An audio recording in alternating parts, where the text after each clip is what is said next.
Atëherë gjykata kushtetuese solli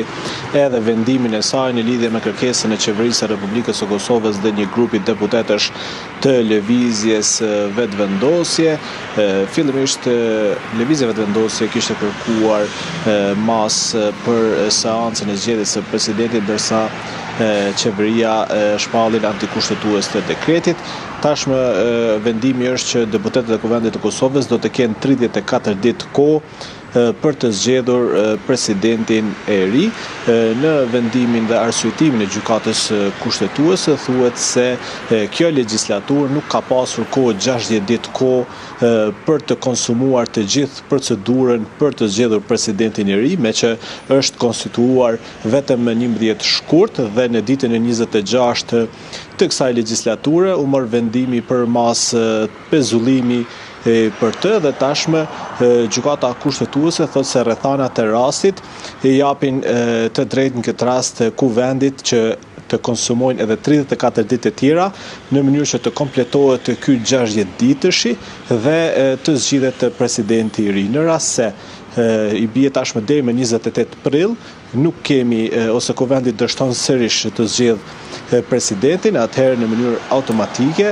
Kuvendi do të shpërndahet ashtu siç e thotë edhe kushtetuta dhe do të shkohet në zgjedhje të reja jo më vonë se 45 ditë nga data e shpërndarjes së tij.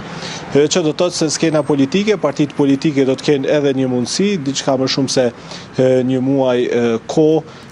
për të ulur, për të biseduar dhe për të gjetur një kandidat të tretë tashmë, duke qenë sidomos nga radhët e partisë opozitare, me që lëvizja vetëvendosje i ka të konsumuar tashmë firmat e saj për dy kandidatet, Glau Konjufsa dhe Fatmire Mulhaxha Kulçaku, të cilët i ka hedhur si kandidatura të saj. Dhe tashmë, ashtu siç ka pretenduar edhe kryeministri Kurti që do të takojë liderët e partive opozitare, po besoj edhe ata e kanë pritur vendimin dhe mund të kemi tashmë një seri tjetër të takimeve mes liderëve partijak për të parë nëse do të ketë një zgjidhje për çështjen e presidentit apo do të priten zgjedhjet e parakohshme ose të jashtëzakonshme